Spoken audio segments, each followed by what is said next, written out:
메리 크리스마스. 여기는 계명대학교 앞입니다. 크리스마스들 잘 보내고 계신지요? 이 카페에 사람이 하나도 없네. 잘 못 지내는 것 같아요. 그죠? 정말 저희 어릴 때는 지금보다 훨씬 경제도 밑에였고 훨씬 더 힘들게 살았지만 그때는 크리스마스가 오히려 더 즐거웠어요.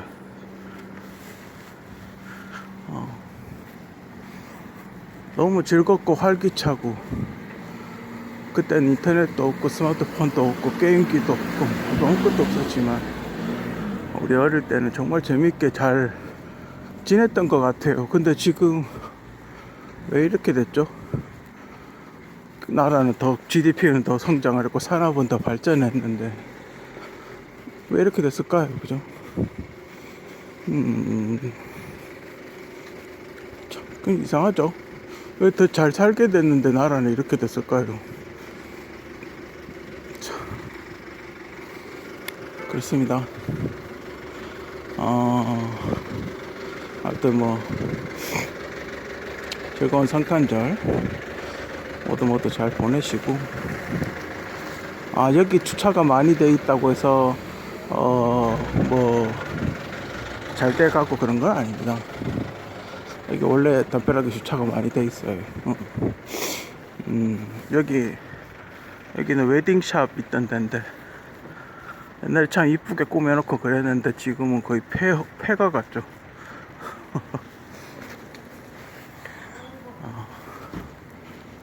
뭐 지금 방학이라 교대에 사람이 없어서 뭐 그런 것도 있겠지만 좋아 보이진 않아요. 그죠? 여기 불고기집에도 항상 사람들이 앉아 있었는데 한 명도 없죠.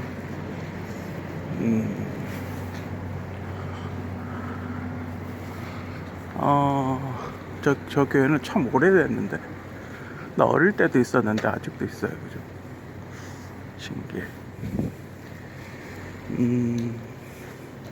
지금은 크리스마스라서 형이 케이크 하나 먹으라고 쿠폰 하나 보내줘서 파리바게뜨 가는 중에,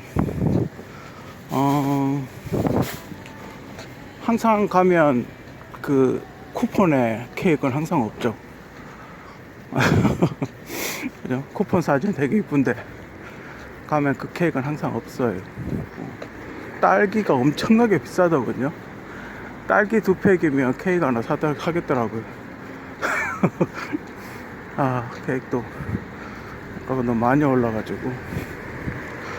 저기 보이죠? 파리바게뜨. 여러분들도 즐거운 크리스마스 보내시고, 마침 또 5월8이네. 마침 또 5월8이네. 또 5월8입니다. 여기 오니까 갈비찜 냄새가 좀 나긴 하네. 외식 좀 하러 오셨나 보네. 여러분들도 즐거운 크리스마스 보내시고, 새로운 을사년, 좀 월신년스럽긴 하지만 새로운 을사년에도 좋은 일 많이 있으시길 바랍니다.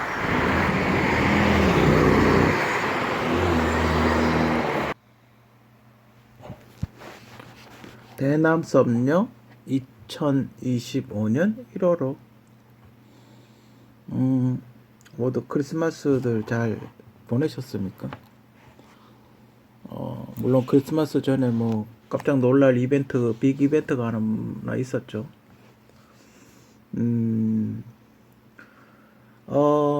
케이크를 예전에도 파리바게뜨 케이크를 사러 갔었는데 항상 딸기 케이크는 없었어요. 그러니까 안 팔리는 재고, 좀 인기 없는 거, 그런 거 위주로 있었는데 원래는 사러 가니까 전부 이 생크림 케이크, 이거 한 34,000원 33,000원대 이 생크림 케이크만 황금이 뜨더군요. 와, 케이크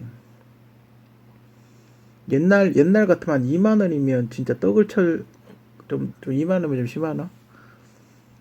한 양도 확 줄었고, 그렇게 야 이게 과연 34,000원의 가치가 있나?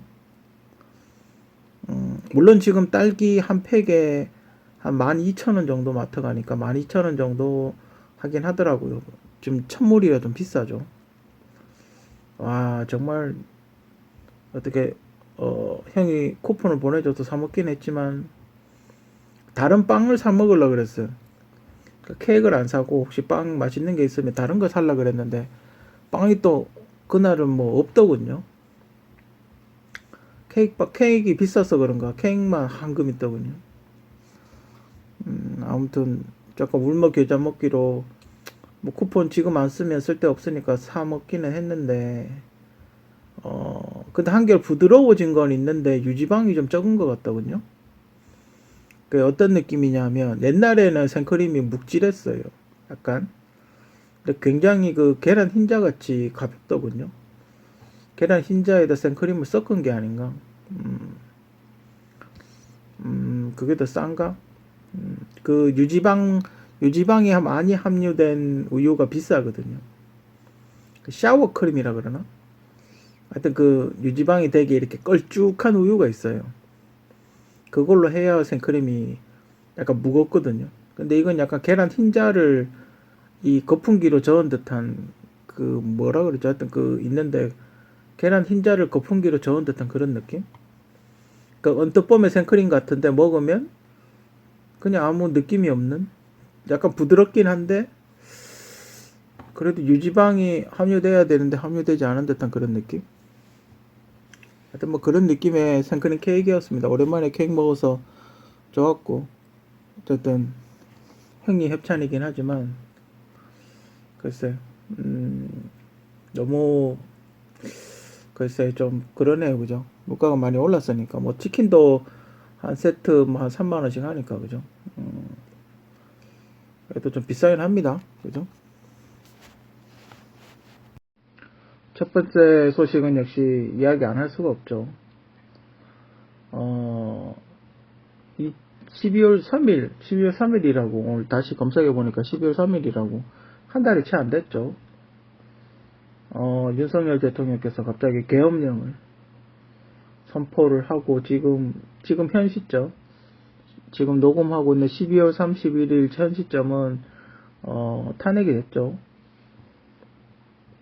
국회에서 탄핵 그 표결을 2번 해서 두 번째 탄핵이 돼서 지금 뭐 그 구속영장을 발부 한 해 만에 뭐 이러고 있죠.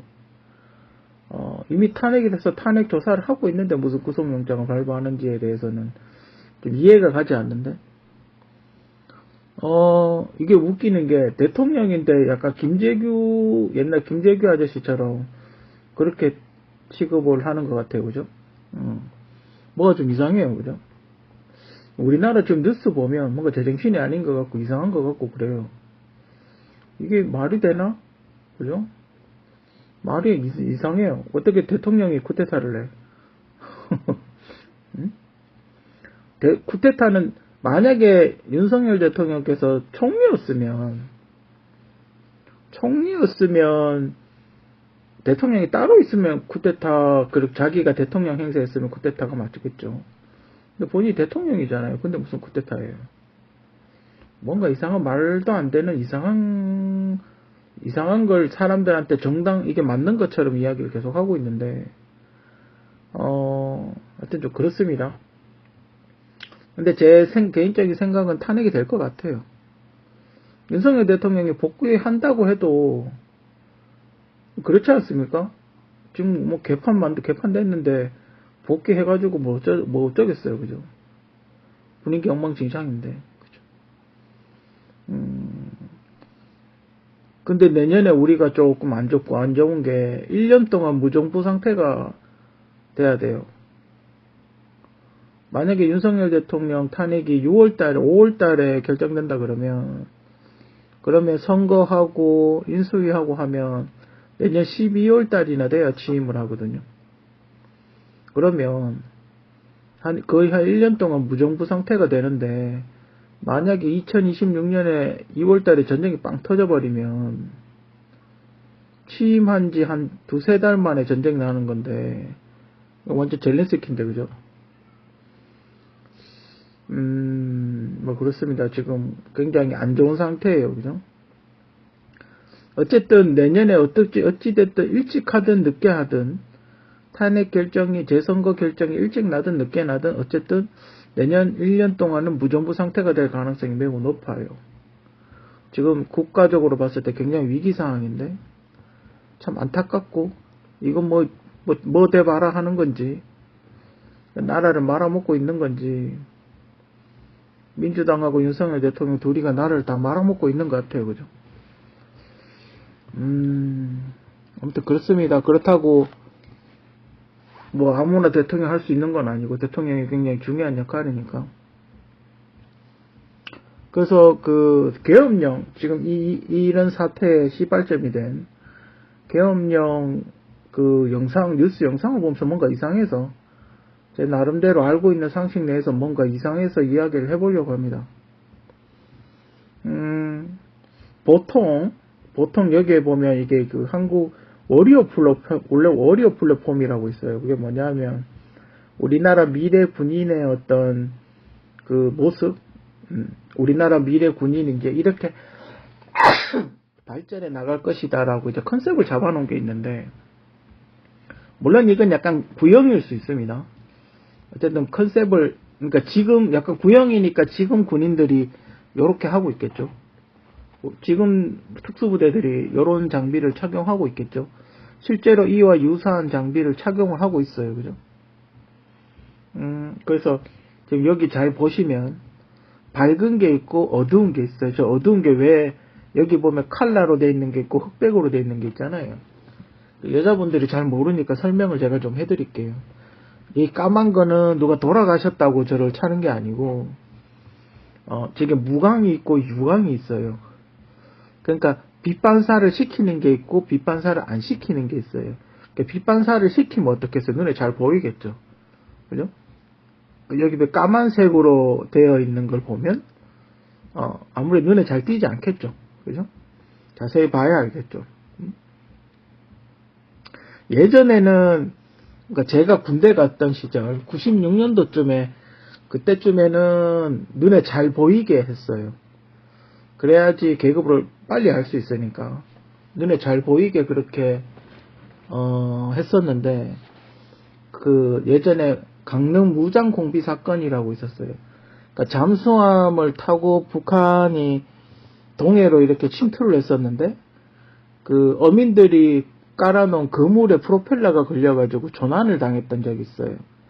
그때 탈출했던 그 북한 군인들이 다시 그 38선을 넘어서 북으로 올라가면서 그 전방부대에 있던 우리 군인들을 이렇게 죽이면서 올라갔는데 그때 당시 이제 우리도 공비를 잡으려고 이렇게 싸웠죠.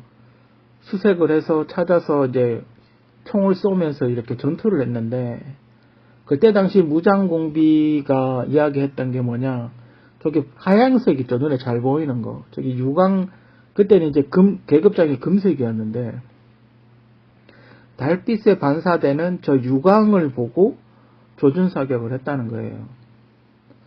그때 저기 까만색으로 바뀌었거든요. 저때 전투를 겪고 까만색으로 바뀌었어요. 자, 제가 이제 왜 까만색으로 바뀌었는지 이제 사연에 대해서 이야기를 해드렸어요. 그죠?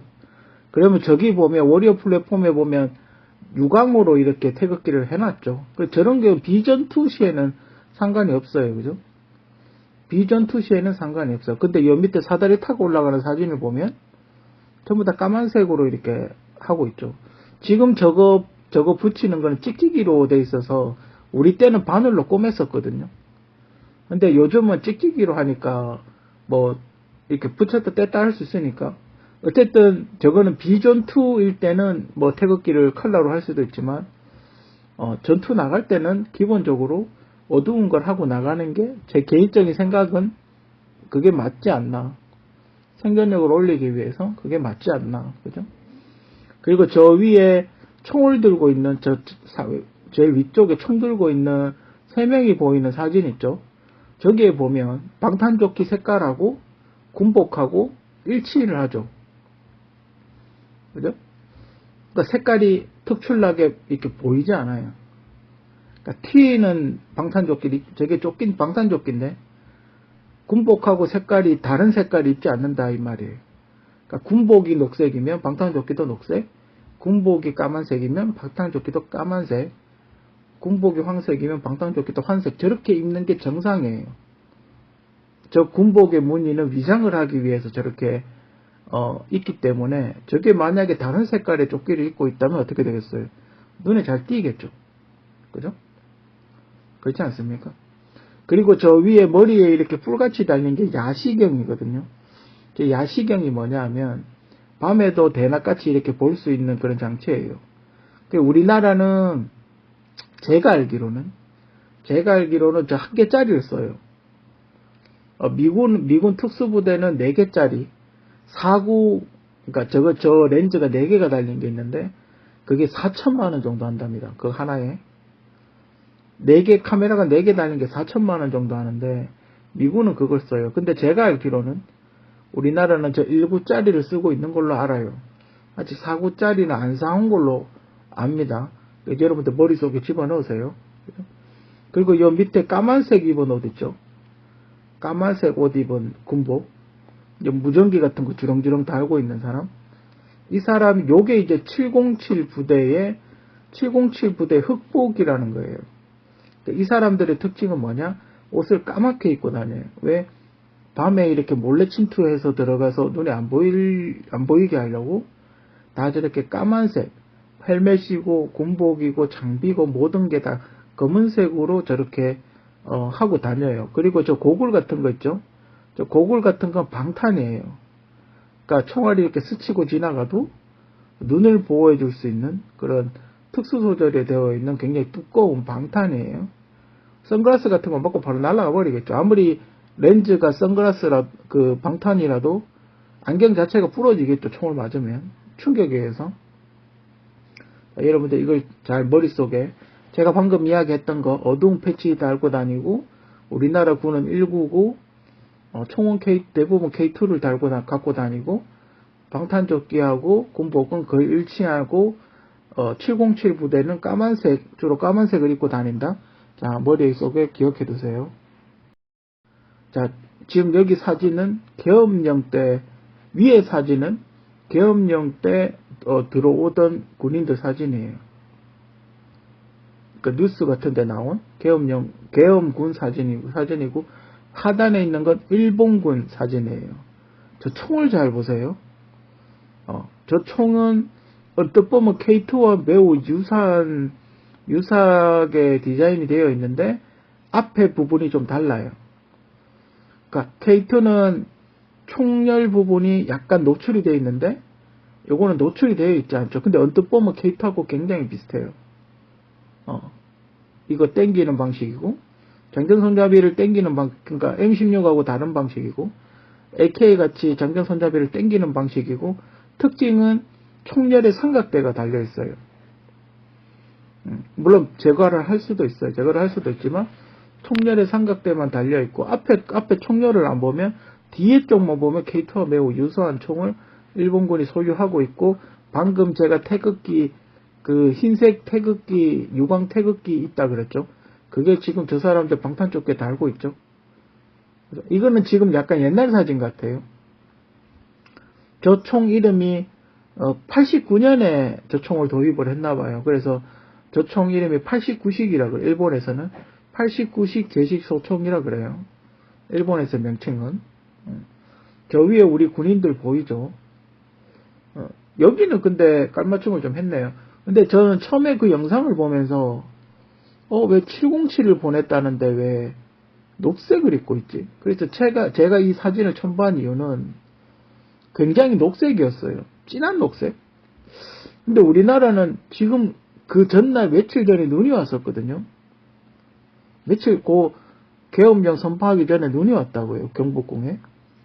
그러면 보통 우리가 어떻게 입냐면, 물론 눈이 다 녹아서 큰 의미가 없을 수도 있는데, 저렇게 밑에 일본군처럼 저렇게 진한 녹색을 입으면 오히려 한겨울에 잎도 다 떨어지고 추운 겨울인데 눈에 더 잘 띄죠. 그렇지 않겠습니까? 상식적으로 저런 옷을 입고 가는 거는 말이 안 된다 이 말이에요. 그죠? 군 작전에서도 저건 말이 안 된다 이 말이에요. 그죠? 물론 일본하고 우리하고 장비를 같이 쓸 수 있습니다. 왜냐하면 우리 한국하고 일본은 미군의 어떤 영향을 굉장히 많이 받기 때문에 비슷한 장비를 쓸 수 있어요. 미군이 일단 제일 좋은 장비고 그 다음에 일본이고 그 다음에 한국 뭐 이런 순으로 내려오는 걸로 아는데 저 장비가 꽤 비싸답니다. 그리고 이근대위 우리 그 유튜버 이근대위의 어떤 설명을 들어보자면 이 지금 저 위에 군인들이 입고 있는 저 장비의 탄창을 앞에 꼽는 저 장비가 들어온 지 얼마 안 됐대요. 한국에. 그리고 심지어 자기 돈으로 입고 뭐 그랬답니다. 이근대위의 어떤 설명을 제가 다시 이야기해드리자면 그리고 지금 여기 있는 초록색 옷 입은 사람은 야시경이 없네요. 그죠? 자, 여기 보면 군복은 한국 군복 같은데 저 총은 K2가 아니에요. 앞에 이게 있잖아요. 그죠? 일본 제식 소총하고 매우 유사한 형태예요. 일본 제식 소총에서 앞에 저 삼각대가 없는 다리가 없는 그런 형태예요. 물론 저것만 넣었을 수도 있습니다. 앞에 그것만 이렇게 일본 소총처럼 넣을 수 있어요. 그죠? 사이즈가 맞으면 넣을 수 있는데 근데 아무리 봐도 저 총은 약간 개조한 총 같아요. 우리 K2라고 보기에는 이게 좀 짧아요. K2는 굵은 관이 두 개가 있기 때문에 저게 조금 더 넓다고 제 개인적으로 생각이 들거든요. 근데 이게 너무 좁아요. 오히려 일본 제식 소총함과 매우 유사한 그런 총을 우리 군이라는 사람이 메고 있어요. 그리고 여기는 지금 초록색이 우리나라 군인이 입은 것 같은 군복하고 비슷한 군복을 입고 있긴 한데 뉴스에 나온 처음에 들어갔던 친구들의 어떤 군복은 굉장히 녹색으로 진했어요. 그죠? 근데 이 총은 아무리 봐도 K2, 뭐 K1일 수도 있겠죠? 총열이 좀 짧은 걸로 봤을 때 K1일 수도 있습니다. 그죠? K1 개량형일 수도 있어요. K1 개량형일 수도 있는데 앞에 총열이 너무 얍실하죠. K1 개량형이라 하더라도 조금 더 뼈가 두 개 있는 듯한 그런 느낌이 들어야 되는데 지금 이 소총의 느낌은 뼈가 하나밖에 없는 듯한 그런 느낌이에요. 그죠? 조금 더 넓어야 되지 않나? 일본 제식 소총처럼 좀 얍실하죠. 이게 좀 얇죠. 간격이 좀 멀리 벌어져 있는데, 그죠? 일본 제식 소총과 유사하게 보입니다. 그죠? 개머리판은 뒤에 저거 바꾸면 되죠. 개머리판 바꾸는 건 큰 의미가 없어요. 그죠? 지금 저 일본 89식 저기 소총의 개머리판만 바꾸면 이런 느낌이죠. 그죠? 그리고 밑에 아까 방금 제가 그 까만색 옷 기억하시라 그랬죠. 자, 여러분들이 옷을 저렇게 입고 다니면 어떨까요? 그리고 복장도 통일이 안 돼 있어요. 제가 이 영상을 보면서 이상하다고 생각했는데 저 봐요. 저 앞에 분이 지금 뭐 핸드폰으로 찍고 있죠. 왜 아무도 통제를 안 하는 겁니까? 707은 제가 알기로는 굉장히 비밀에 있는 그런 부대라고 알고 있는데 핸드폰으로 저렇게 사진 찍고 앉아 있는데도 아무도 제재를 안 해요. 그죠? 그리고 옷을 안 봐요. 군복을 안 봐요. 이상하죠? 이상하지 않아요? 그죠? 뭐가 좀 어설프지 않아요? 그 창문 깨고 들어가는 것도 뭐가 어설프고 생수 들고 가는 것도 뭐가 이상하고 그리고 헬기 같은 것도 왜 그 국회 옥상으로 침투를 안 하고 그냥 축구장에 착륙을 했는지 보통 그런 큰 대형 헬기를 타고 올 때는 보통 국회 옥상으로 레펠 타고 내려가가지고 이게 쭉 내려와서 옥상으로 해서 들어가는 그런 게 있거든요. 그렇게 입체적으로 작전을 하는데 왜 축구장에 내렸는지. 그것도 좀 이상하고, 그죠? 솔직히 저 사람만 봐요. 지금 여기 선글라스 낀 사람 있죠? 이 야밤에 선글라스 저렇게 끼고 다녀요. 저 보입니까, 저러면? 밤 11시에 선글라스 끼면 앞에 보여요. 그리고 이분들은 다 야시경 4구짜리를 갖고 있죠. 4개짜리. 머리에 이렇게 뭐 뿔같이 달고 다니는 거 있죠? 그게 이렇게 눈으로 딱 내리면 이게 대낮같이 다 보여요. 그게 한 개 4천만 원이랍니다. 4천만, 근데 제가 이상해서 검색을 해봤어요. 근데 군에서 그걸 구매하기로 했다고, 1919년에 구매하기로 했다고 이야기는, 기사는 났더라고요. 개당 4천만 원에 구입을 한다고. 총도 한번 보세요. 이 개머리판을 스카 개머리판이라고 그래요. 저 개머리판을 쓰는 회사는 HK라는 그런 그 회사가 있어요. HK라는 회사에서 나온 총을 저런 개머리판을 씁니다. 굉장히 고급 개머리판이죠. 저 위에 있는 상단에 있는 저 군복의 뒤로 맨 저 총에 달려있는 개머리판은 M16 개머리판이고, 지금 여 밑에 하단에 있는 그 총은 HK사의 개머리판이에요. 저게 최신형이죠. 그 밑에 총은 일본에서 2020년에 새로 도입된 제식소총이에요. 신형으로 바꾼 거죠. 신형으로 바꾼 제식소총이에요. 처음에 저 총이 나왔을 때 K3하고 그 K2C하고 되게 비슷하다고 처음에 우려를 포명을 했었죠. 너무 처음에 딱 나왔는데 너무 똑같은 거예요. 그죠? 그래서 한번 거기에서 개머리판만 바꾼 것 같은데, 이 스카라고 보통 그렇게 이야기를 하는데, 스카 개머리판으로 되어 있어요. 그럼 여기 보면 다 스카 개머리판으로 되어 있죠. 우리나라 특수부대 총이 어떤 총을 쓰는지 제가 정확하게 모르겠지만, 어쨌든 이 사람들이 현재 들고 있는 이 소총, 현재 들고 있는 여기 사진에 있는 이 뉴스 화면에 나온 이 사진에 있는 이 소총은 일본 20시 제시소총과 매우 유사하게 닮았어요. 여기 사진에 보시면 좀 더 정확한 사진이 있는데, 좀 더 깨끗한 사진 비교를 해보라고 주르륵 비교를 하라고 이렇게 제가 이렇게 쭉 해놨는데,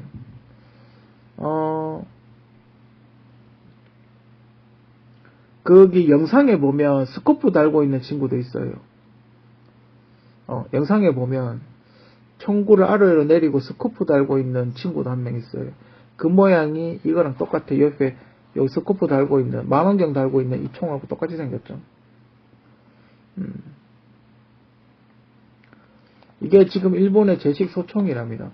여기 위에는 이제 달 수도 있고 안 달 수도 있고, 그럼 뭐 작전에 따라서 뭐 다르게 하겠죠. 역할에 따라서. 앞에 장전 손잡이를 달면 삼각대처럼 쓸 수도 있고, 뭐 그런 총이랍니다. 이게 얼마였더라, 이게. 하여튼, 이 소총이 엄청나게 비싼 걸로. 엄청나게 비싸서 뭐, 저 총 왜 저렇게 비싼 총을 쓰지? 라고 했던 기억이 나네요. 그죠? 처음에, 지금은 모양이 좀 바뀌었는데, 처음에 모양은 K2C하고, 그때 당시, 2020년 당시에, K2C하고 매우 유사한 디자인 때문에 조금 우려를 했었죠. 제가 하고 싶은 말은, 만약에 비슷할 수 있어요. 총을 만들다 보면, 지금 89식 저 제식 소총은 스위스 군대에서 쓰는 제식 소총하고 비슷하고, 지금 두 번째 20식 소총은 그 스카라는 총하고 비슷해요. 그죠? 우리 군이 현재 쓰고 있는 총이 일본의 제식 소총과 비슷하다면, 근데 제가 알기로는 비슷할 수가 없거든요. K2는 디자인이 확연하게 달라서. 근데 디자인을 하다 보면 비슷해질 수도 있잖아요. 그죠? 왜 이게 요즘 이 총이 굉장히 성능이 좋은 총이니까. 비슷하다면 뭔가 다른 게 하나 있어야 되지 않을까? 그죠? 누구라도 봤을 때, 저 총은 K2다라, 우리 국군이 쓰는 총이다라고, 확연하게 알 수 있는 그런, 디자인이 뭔가, 독특한 디자인이 뭔가 있어야 되지 않을까? 너무 비슷하지 않나?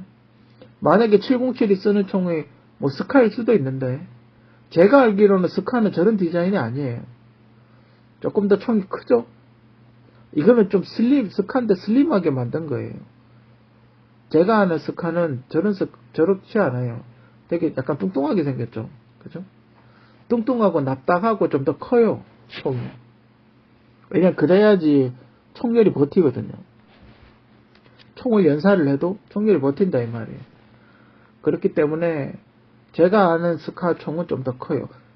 지금 이 총은 좀 더 슬림하게 만든, 작게 만든, 가볍게 만든 총인 것 같아요. 그죠? 아무튼 만약에 우리가 지금 현재 쓰고 있는 특수부대들이 쓰고 있는 총기류가 일본 총과 유사하다면 뭔가 일본 총과 구분될 수 있는 그런 무언가를 뭐 장치를 해야 되지 않겠나? 그죠? 아무튼 뭐 설마 일본군이 우리나라 국회에 와서 뭐 점령하고 그랬겠습니까? 그럴 확률은 매우 낮은데 이렇게 보기에 일본군과 매우 유사하면서 우리나라 군이라고 도저히 볼 수가 없는 그런 이상한 행동들, 이상한 수준 낮은 작전 수행 능력, 그죠? 그런 게 이상하고 총기도 또 우리나라 K2하고 좀 구분되는 이상한 총들이고, 그죠? 뭐 아무튼 이미 탄핵이 됐기 때문에 그럼 우리나라 대통령이 계엄령을 선포했는데 일본군이 올 리가 있겠습니까, 그죠? 아무튼 뭔가 좀 안 좋은, 그죠? 뭔가 좀 의심스럽고 확인해 볼 필요가 있는 그런 내용이라서. 그리고 앞으로 우리나라가 일본 제식 소총하고 비슷한 총기를 가지고 있다면 뭔가 다른 일본 제식 소총과 확연하게 구분되는 군복이라든지 소총이라든지 장비류라든지 일본과 구분되게끔 우린 딱 봤을 때 우리나라 군인 게 알 수 있는, 그죠? 그렇게 보이도록 개선을 해야 되지 않겠나 하는 게 제 개인적인 생각입니다. 양자 컴퓨터와 개인정보. 최근에 뭐 연세대학교에서 한 게 들어왔다고 해서 굉장히 큰 화제가 됐었죠.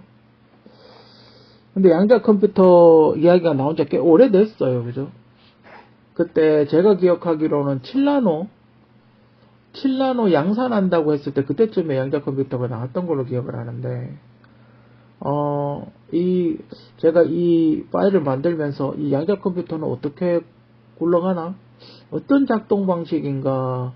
구조를 이렇게 사진을 보면서 구조를 이렇게 봤는데 여기도 반도체가 있어요. 그죠? 뭔가 이 양자 컴퓨터를 제어하는 뭔가 이렇게 그러니까 뭐 왔다 갔다 신호를 데이터화 시키는 반도체, 그러니까 반도체한테 컨트롤하는 제어하는 반도체가 있긴 해요. 그죠? 연산하는 CPU 같은 게 있습니다. 그죠? 제가 이 CPU를 예상을 해보건데 한 10나노 CPU가 아닌가. 제가 보기엔 10나노급 CPU일 겁니다. 왜냐하면 7나노 양산한다 그랬을 때 나왔기 때문에 10나노급이 아닌가. 개인적으로 그렇게 생각을 하고 그 이하를 만들 수가 없죠. 기계가 없으니까.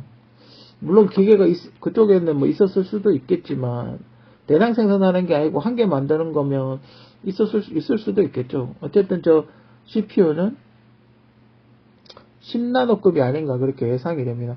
최근에 새로운 버전이 나온다고 그렇게 이야기를 하고 있죠. 그죠? 그리고 이렇게 약간 샹드렐라 같이 이렇게 뭐가 있는데 이거는 뭘까요? 그죠?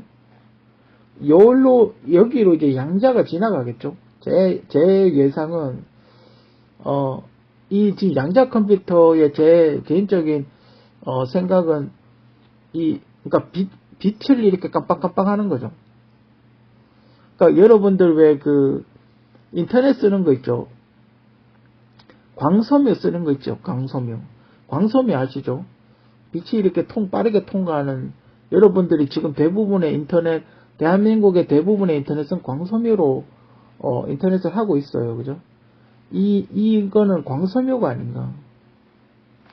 그러니까 이 양자 컴퓨터의 원리가 뭡니까? 양자를 이용해서 뭐가 하는 거죠. 근데 우리가 상식적으로 생각해 봤을 때 이렇게 관이 치렁치렁한데 속도가 빠를까요? 그죠? 말이 안 되죠. 그죠? 이렇게 라인이 이렇게 많은데 아무리 빛의 속도라도 이거를 짧게 해야 더 빠르지 않겠습니까? 그죠? 아무리 양자라도 이렇게 이게 관이 짧으면 짧을수록 속도가 더 빠르지 않을까요? 그죠? 왜 이런 구조로 되어 있는지는 저도 좀 처음 봤을 때도 그렇고 지금도 그렇고 이해가 좀 안 가는데 이게 광섬유라면 그죠? 이게 여러분들의 지금 인터넷에 하고 있는 광섬유라면 어느 정도 이해가 가요. 그죠? 그러면 이 양자 컴퓨터의 운행 방식은 뭔가? 여러분들이 불을 껐다 켰다 하잖아요. 그죠? 여러분들이 화장실이나 집에 현관 불 같은 게 껐다 켰다 하잖아요. 그럼 방이 어떻게 해요? 전원을 딱 올리면 온 방이 갑자기 순식간에 환해지죠. 그죠? 굉장히 빠른 속도로 환해지죠. 그걸 이용한 것 같아요. 그러니까 프레쉬를 끄고 키고 하는 그거를 모스부 아시죠? 왜 뚜뚜뚜뚜 옛날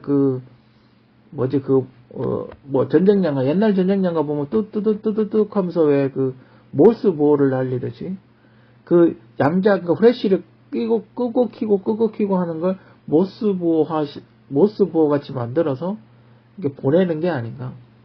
그러면 왜 한 개가 아니고 여러 개로 이렇게 뺑 돌아가면서 있나? 이거는 제가 예전에 디자인했던 발칸 방식이라고 있어요. 이게 그 방식인지는 확실하게 모릅니다. 모르지만 제가 옛날에 고안했던 발칸 방식은 이렇게 해놓으면 어떻게 되냐면 여기는 발칸 아시죠? 기관총 있잖아요. 총선 우웅 하면서 왜 이렇게 빠르게 동그랗게 돌면서 총 쏘는 거 있죠? 그것처럼 하는 거죠. 그러니까 여기 한 블럭이 총알 하나라고 생각하시면 돼요. 한 블럭이 총알 하나라고 생각하시면 돼요. 그러면 1번 보내고 2번 보내고 3번 보내고 4번 보내고 이렇게 하는 거예요. 양자 컴퓨터의 굉장히 장점 중에 하나가 동시에 빠르게 검색하는 그런 기능이 있다고 그렇게 이야기를 하던데 그 발칸 방식을 사용하면 굉장히 빠르게 검색을 할 수 있죠. 동시에. 그러니까 1번이 박상복을 찾고 2번도 박상복을 찾고 3번도 박상복이 동시에 찾는 거예요. 그러니까 기존의 방식은 어떤 방식이냐면 여러분들이 만약에 아이디를 쓰잖아요. 아이디를 1, 2, 3, 4로 아이디를 썼다고 칩시다. 그럼 기존의 방식은 1번을 찾을 때까지 돌려요. 컴퓨터를. 그리고 1번을 만약에 찾았으면 2번을 찾아요. 그게 옛날 지금 이 사람들이 주장하는 지금 우리가 쓰고 있는 그런 컴퓨터 방식이에요. 1번이 끝나야 2번을 하는 거죠. 근데 이 발칸 방식으로 하면 1번과 2번, 3번, 4번을 동시에 찾는 거예요. 무슨 소리인지 알겠죠? 그렇기 때문에 빠른 거예요. 그리고 또 하나는 지금 들리는 이야기로는 병렬 방식이라고 있답니다. 그게 병렬 방식이 어떤 거냐면 1번 하드가 있고 2번 하드가 있어요. 1번 하드, 2번 하드가 있는데 3번 하드로 파일을 옮긴다고 칩시다. 자, 1번 하드에 아이브 콘서트 파일이 있고 2번 하드에 똑같은 파일에 아이브 콘서트 파일이 있어요. 두 개 동시에 똑같은 파일이 1번과 2번에 있다. 가정했을 때. 그리고 3번 하드에 이걸 옮기는 거예요. 그러면 1번과 2번의 파일을 1번 옮기고 2번을 또 옮겼어요. 그러면 어떻게 될까요? 여러분 어떻게 될 거라고 생각하세요? 1번과 2번 파일을 3번 하드에 둘 다 똑같은 파일을 똑같이 옮기면 속도가 절반으로 줄어요. 신기하죠? 여러분 한번 집에 하드 많으면 실험해 보세요. 그게 병렬 방식이에요. 똑같은 파일을 3번 하드로 옮겼을 때 시간이 절반 정도 단축됩니다. 빨리 끝나죠. 그게 병렬 방식이에요.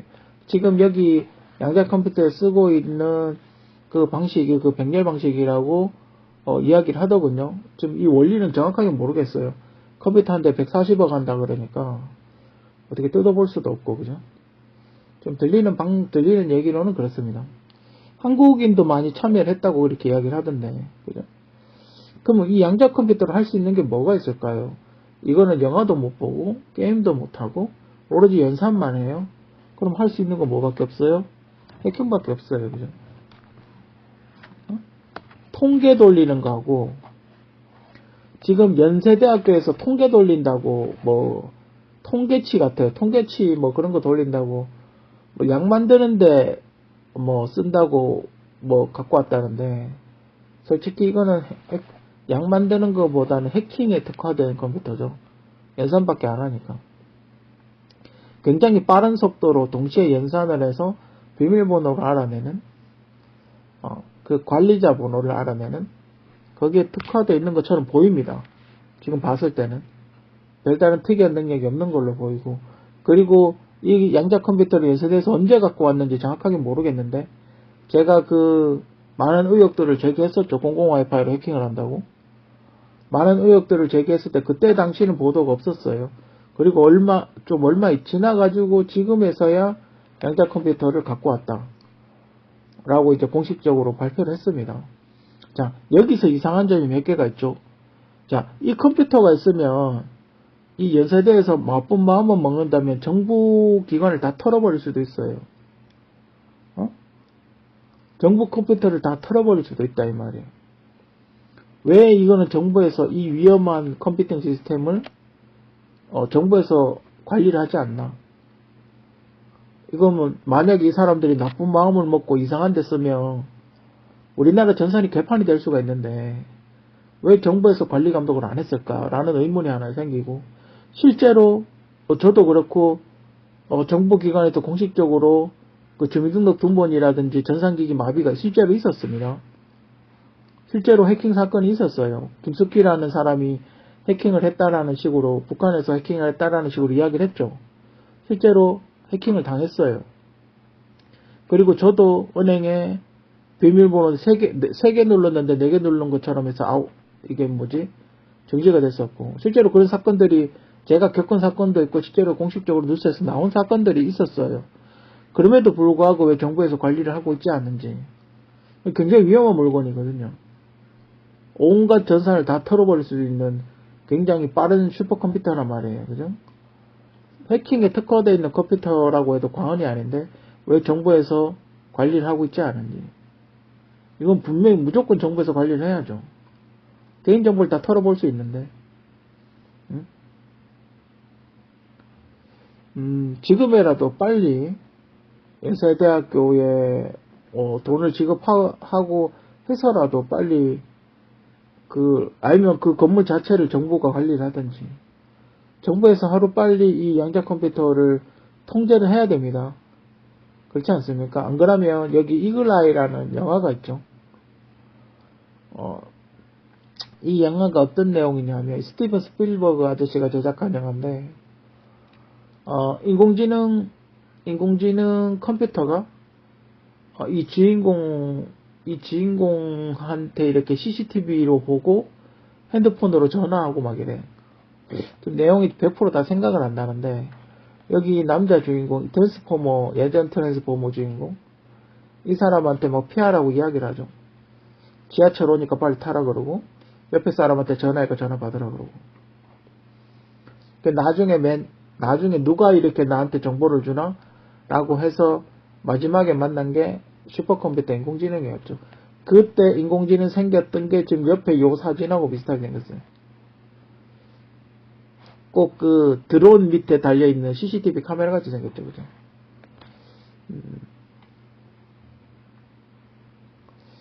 아무튼 굉장히 위험한 컴퓨터 시스템이기 때문에 하루빨리 정부에서 이 컴퓨터 시스템의 어떤 그 관리 감독을 해야 되지 않을까?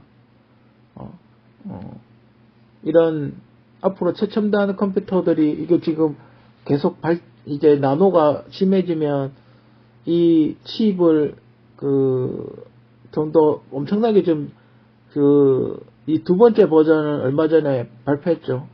어마어마한 속도라고 그렇게 이야기를 하는데 다 뚫릴 수 있어요. 우리나라 컴퓨터 다 뚫릴 수 있으니까 뭔가 정부에서 대책을 마련해야 되지 않을까? 우리도 우크라이나 AT&T처럼 되지 않으려면 이 양자 컴퓨터에 대해서 정부가 철저하게 관리 감독을 해야 되고, 또 해외에서 들어오고 있는 해킹에 대해서 철저하게 관리 감독을 해야 되지 않을까 하는 게 제 개인적인 생각입니다. 무안공항 여객기 추락 사고. 참 안타깝죠.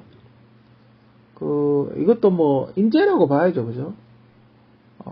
이것도 인재라고 봐야 되고, 공항이, 저런 블록을 설치해 놓은 공항이 몇 개 더 있다는데, 그죠?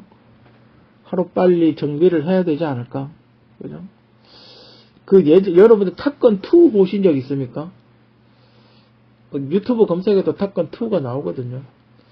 탑건 2에도 보면 톰 크루즈가 F-14를 이렇게 탈출을 해서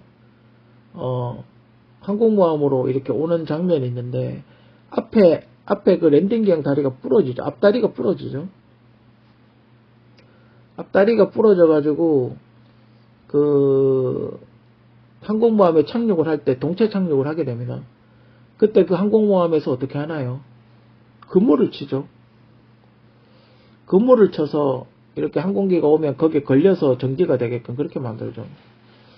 근데 우리나라는 그 그물 대신 콘크리트를 쳐놨네요. 그죠? 근데 지금 뭐 여러 가지로 확인해 보고 있기는 합니다만, 항공기가 문제가 있는데 관제탑하고 교신을 안 했나? 그죠? 여러 가지 의문점이 좀 있죠. 왜 안 했을까요? 그죠?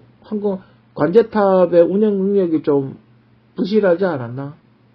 그리고 비행기가 그렇게 미사일같이 폭발했다는 것도 좀 이상하죠? 기름이 없을 텐데.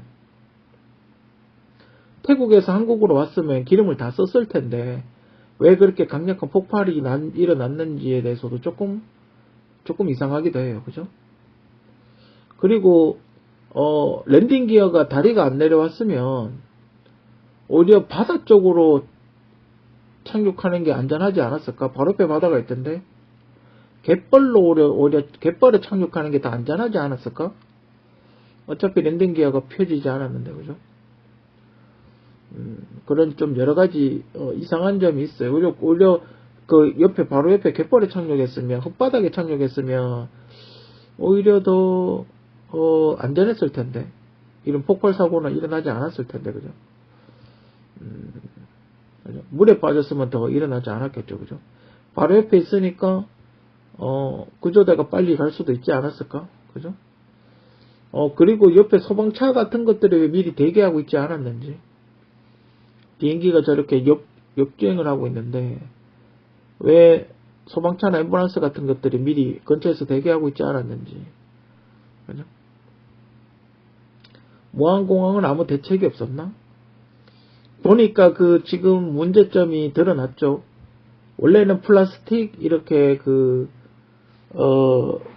원래 플라스틱으로 이렇게 속도 줄이는 어떤 그런 걸 해놨어야 되는데, 그게 밑에다가 콘크리트를 쳐놓고 땅을 깎아놓은 거죠.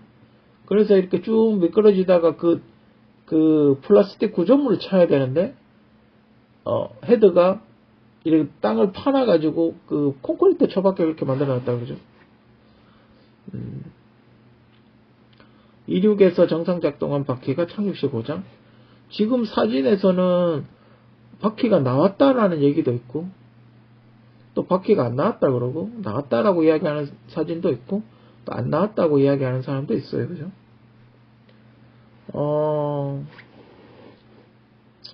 4번, 테러의 가능성은 없나? 우리나라는 이런 사건, 그러니까 뭐 대구 상인동 가스 폭발, 삼풍, 뭐 성수대교, 세월호, 뭐 이태원, 이런 정말 어마어마한 사건이지 않습니까? 정말 재형 참사가 일어나도 단 한 번도, 여태까지 단 한 번도 테러라고 이야기한 적이 단 한 번도 없어요. 그죠? 한 번 있네요. 칼기 격추 사건. 북한의 김현희라는 공작원이 폭파시켰던 칼기 격추 사건. 그거 한 번 테러라고. 그거 한 번, 여태까지 그거 한 번 이야기하고, 이런 최근에, 제가, 고등학교 그러니까 상인동 가스 폭발 사건 기준으로, 그 이후로는 한 번도 테러라고 이야기한 적이 없어요. 그죠? 보상은 어떻게 되나? 항공사의 보험가입은 지금 뭐 애경그룹이라는 그 예전에 샴푸 만들고 뭐 세제 만들고 하던 그 회사가 그 제주항공사를 운영하고 있다 그러죠. 또 그 회사는 또 그 옛날 가습기 살균제 그것 때문에 또 소송에 걸려 있다고 그렇게 이야기하죠. 근데 신기한 거는 사고 나기 이틀인가 3일 전에 뉴스에서 이재명 의원 소송비 관련 뭐 이야기하면서 100매덕 600 뭐 매덕 뭐 650억 뭐 이런 얘기가 있었어요. 뭐 그렇게 돈이 뭐 들어가나 뭐 어쨌든 하여튼 그런 액수에 대해서 이야기를 한 적이 있었어요. 그리고 나서 이런 사건이 터지고 그리고 180명이라 그러죠. 180명을 1인당 3억씩 배상을 해준다고 가정을 했을 때 돈이 한 38에 24니까 그죠. 5억 4천 540억 정도가 나가게 되겠죠. 그래요? 총 비용이 540억에 비행기 값까지 치면 한 600 비행기 값이 지금 그게 200석짜리면 한 1000억 정도 할 텐데 감가가 있으니까요. 그죠? 감가가 있으니까 아무리 감가가 있다 해도 500억은 줘야 되지 않겠습니까? 200석 정도 될 것 같으면 그죠? 어쨌든 얼추 비슷하겠죠. 그죠? 540억 그때 했던 얘기하고 민주당 의원이 얘기했던 어떤 액수 650억인가 뭐 있었는데 위로금 좀 주면 그 정도 되겠죠. 그죠? 처음엔 사기가 아닌가? 그 영상 찍은 것도 말이 많죠. 어떻게 그렇게 정확하게 찍었나? 근데 제가 보기에는 제가 문득 그걸 보면서 문득 생각나는 게 뭐가 생각나냐 하면 비행기 그 충돌 테스트 하는 게 있어요. 자동차 충돌 테스트 같이 비행기 충돌 테스트나 아니면 이 제트기 탈출하는 의자 사출하는 훈련이 하는 게 있는데 밑에다가 기차 레일 같은 걸 깔아놓고 이렇게 싹잡 당기는 거죠. 그래서 한 400km 정도에서 비행기가 날아가는 속도하고 비슷한 속도의 환경을 만들어 놓고 충돌 테스트 하는 게 있어요. 근데 그걸 보니까 그거랑 매우 유사한 거예요. 그 느낌이랑 매우 유사해요. 그 영상도 어떻게 그렇게 잘 찍었냐. 하나의 흔들림 없이 삼각대에 걸어 놓은 것처럼 어떻게 그렇게 영상을 기다렸다 잘 찍었냐. 지금 그거에 대한 의혹도 되게 많죠. 옛날에 9.11 테러 당한 것처럼 그런 거에 대한 좀 이야기가 굉장히 많죠. 이상하다고. 지금 뭐 유가족들은 지금 뭐 분노에 치를 떠는 것 같은데 마침 또 예산 편성도 민주당이 깎았고 민주당이 탄핵도 시켰고 그죠? 지금 상황이 뭐 그 최악으로 가고 있어서 참 안타까운 것 같습니다. 그죠? 하루빨리 그 뭐 저는 사망을 해가지고 뭐 시신 수습도 안 되고 그죠? 참 저는 이런 거 보면 안타까워요. 왜냐하면 제가 상인동 가스 폭발 사건 이후로 이런 사건이 엄청나게 많이 거의 매년 하나씩 일어나다시피 했기 때문에 이런 사건이 일어나면 참 안타깝죠. 그 인재잖아요. 그죠? 누가 봐도 인재잖아요. 그죠? 누가 봐도 인재이기 때문에 참 안타깝고 그죠? 무한공항 국제공항 된 것도 얼마 안 됐죠.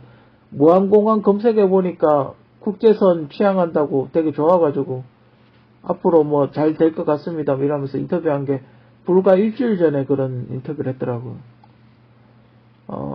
아무튼 너무 안타깝고 어떤 돌아가신 분들의 어떤 명복을 빌면서 하루빨리 진상조사가 돼서 관계자들을 반드시 처벌을 해야 되지 않나 하는 게 제 개인적인 생각입니다. 민주당 논란 법안 이재명 의원의 1호 법안이라고 양곡법 있죠. 그러니까 뭐 쉽게 말해서 정부가 쌀을 사줘야 된다 뭐 그런 건데 근데 이재명 의원이 발의를 했을 당시는 그걸 몰랐는지는 정확하게 모르겠는데, 제가 예전에 이야기했었죠. 한국의 이제 농업 기술이 발전해서 개발도상국의 지위를 이제 벗어났다 이 말이에요. 그 좋은 건데, 우리나라 농업 기술이 발전했다 한 거니까 좋은 건데, 이제 더 이상 농민한테 지원해 줄 수 없다 이 말이에요. 무슨 소리인지 알겠죠? 개발도상국을 벗어났기 때문에 농민들한테 더 이상 저는 쌀을 사준다든지 이런 걸 하면 안 된다 이 말이에요. 무슨 소리인지 알죠? 무슨 소리인지 아시겠죠? 그죠? 만약에 이 양곡법이 국회를 통과하거나 국회는 이미 통과됐죠. 대통령이 거부한 거죠. 그죠? 이게 만약에 통과가 우리나라 법률로 통과가 되면 한미 FTA 협정 위반에 의해서 제재를 받게 됩니다. 아니면 한미 FTA를 재협상해야 되든지. 그죠? 이걸 모르고 올렸을까, 알고 올렸을까, 그죠? 문재인 정부 때 통과를 했기 때문에 분명히 알 텐데, 그죠? 협정 위반이 될 수도 있다는 걸 알 텐데, 지원해주면. 그죠? 뭐 미국이 꼬투리 잡고, 만약에 우리나라 법령으로 협정 위반이 아니라 그래도 분명히 미국에서 꼬투리를 잡을 텐데, 그죠? 미국 입장에서는 꼬투리를 잡고, 협정 위반이다라고 재협상해야 된다라고 이야기를 할 텐데, 그죠? 보면 아무 생각이 없는 것 같아요, 그죠? 군인법을 지금 개정하려고 개정안을 민주당에서 상정을 했답니다. 군인법은 이제 군인은 상관의 명령에 복종하여야 한다. 하극상이나 이런 거 하면 굉장히 큰 처벌을 받죠. 현행은 이제 복종을 해야 된다라고 이렇게 되어 있는데 개정안은 다만 위법적 명령의 경우 예외로 본다. 뭐 이렇게 적어놨어. 이거 이제 계엄령 때문에 그런 발언을 이런 법안을 내놨나 본데 저렇게 따지면요 안 할 거 그럼 뭐 북한하고 전쟁하고 있는데 저는 양심적 그걸로 병역 거부로 양심적 종교적 병역 거부 같이 우리 동포인데 총질 못 하겠습니다. 이러면 뭐라고 어떡할 거예요, 그죠? 그죠? 저거는 너무 애매하죠, 그죠? 그럼 돌격 앞으로 했는데 돌격 앞으로 할 사람이 어디 있겠어요? 기관총 총알이 빗발치는데 장군이 지휘 소대장이 돌격 앞으로 했는데 돌격할 사람 어디 있어요? 총알이 빗발치게 날라오는데 저거는 말이 안 된다고 생각해요. 그렇죠? 전쟁에 대해서 전쟁을 안 하다 보니까 좀 감이 떨어지나 본데 수색하라 했는데 그 최상병으로 예를 들어 봅시다. 최상병은 분명히 거기 수색할 때 위험하다는 걸 알았을 거예요. 그죠? 땅이 무너지니까. 근데 왜 갔을까요? 그죠? 명령에 복종을 해야 되니까요. 차단장이나 중대장이나 소대장이 시키니까 하는 거예요. 그게 군인이에요. 그죠? 뭐 군대를 안 갔다 와서 잘 모르나 본데 그게 군인이에요. 누가 죽고 싶겠어요, 그죠? 누가 죽으러 특공대는 미쳤어요, 죽으러 들어가게. 거기 가면 죽을 텐데. 좀 못하겠습니다. 이러면 어떡할 겁니까? 만약에 일본하고 전쟁해요. 저는 우리 마누라가 일본 사람이라 일본 사람 못 죽이겠어. 이러면 어떡할 겁니까? 물론 여기에 그게 위반이 되는지는 모르겠지만 이런 예외 조항을 만들어 놓는다는 건 빠져나갈 구멍을 만드는 거죠. 그죠? 아무튼 민주당은 좀 더 검토를 해보고 법안을 올리는 게 좋지 않을까?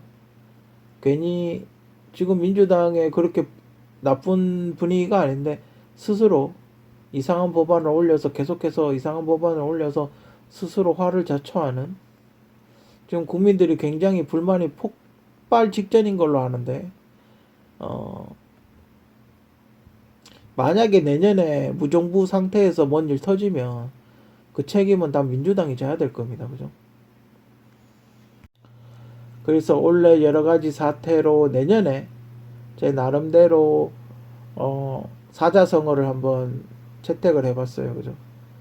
과유불급, 음, 정도를 지나치면 미치지 못한 것과 같다. 그러니까 너무 과한 것은 안 해주는 것보다 못하다 이 말이에요. 딱 지금 상황에 맞는 사자성어가 아닌가. 그리고 역지사지, 처지를 바꾸어 생각함, 그죠? 그리고 뭐 비슷한 사자성어로는 내로남불, 내로남불이라고 있죠. 내가 하면 뭐지? 내가 하면 로맨스, 남이 하면 불륜. 그러니까 나와 당신이 똑같은 행동을 해도 나는 괜찮고 너는 비난의 대상이다. 일종의 역지사지에서 나온 말이죠, 그죠? 우리나라는 교육의 의무, 근로의 의무, 납세의 의무, 국방의 의무가 있습니다, 그죠? 의무는 하지 않고 권리만 주장하는 그런 사람들은 하루빨리 퇴출이 돼야 되지 않나 하는 게 제 개인적인 생각입니다. 자가수리 AS. 제가 이제 쿠쿠 밥솥을 한 10년 정도 썼었는데, 한 10년 정도 쓰니까 그 여러분들 다들 잘 아시죠? 여기 이렇게 뚜껑을 분리할 수 있죠? 뚜껑을 분리할 수 있는 여기 고무 패킹이 닳아가지고 찢어져 버리더라고요. 그리고 요 옆에 테두리 있는 고무 패킹이 이제 삭는다 그러죠? 누렇게 변색되고 실리콘이. 뭐 그런 현상이 일어나죠. 근데 이런 거는 충분히 AS 서비스 센터 안 가도 어, 스, 뭐 그냥 이렇게 바꿔 끼우면 돼요. 패킹을. 별로 어렵지 않아요. 그죠? 그러니까 넣고 빼고 하면 돼요. 그죠? 근데 굳이 이거를 들고 잘 모르면 이걸 들고 AS를 맡겨야 되나 이 말이죠. 근데 최근에 제가 그래서 이제 10년 동안 쿠쿠 밥솥을 쓰다가 최근에 이제 쿠첸으로 밥솥을 바꿨는데 여기 손잡이 있죠, 손잡이. 안에 내소 손잡이. 이게 쿠쿠도 그렇고 쿠첸도 그렇고 되게 잘 부러지더라고요. 쿠쿠는 되게 쇳덩어리처럼 단단하게 만들어 놨는데도 잘 부러지대, 이게. 근데 이게 여러분들 잘 보시면 이 손잡이를 나사로 뺄 수가 있어요. 그러니까 이게 하나로 되어 있는 통째로 하나가 되어 있는 게 아니라 이 손잡이만 나사로 풀어서 바꿔 끼울 수가 있어요. 그래서 며칠 전에 이제 쿠첸 밥솥을 이렇게 설거지 한다고 하다가 넘어졌는데 손잡이가 똑 부러져 버리는 거예요, 여기. 그래가지고 이거를 인터넷에 혹시 살 수 있나 검색해 보니까 쿠쿠는 있는데 쿠첸은 없더라고요. 그래가지고 AS 서비스 센터를 검색해가지고 오랜만에 버스를 타고 갔더랬죠. 그래서 다행히 가니까 난 당연히 무상으로 줄 줄 알았는데 안 주더라고요. 2,000원이라 그러대 손잡이 하나. 그래가지고 2,000원 주고 손잡이 하나 사왔어요. 그래가 나사 풀어가지고 새 걸로 다시 끼웠죠. 만약에 그냥 지금 대구도 버스비가 올라가 이제 1,500원으로 올랐거든요. 지하철도 마찬가지고. 택배비하고 똑같아요. 그냥 유튜브나 옥션이나 쿠팡 같은데 만약에 이 별거 아니잖아요. 나 사면 풀면 되거든요. 자가수리 이런 부품을 팔았으면 그냥 굳이 제가 버스 타고 갈 필요가 없잖아요. 그죠? 그냥 옥션으로 주문해서 바꾸면 되잖아요. 그죠? 왜 이런 걸 안 하는지. 이제 쿠첸, 쿠쿠도 안 하다가 지금은 하고, 다행히.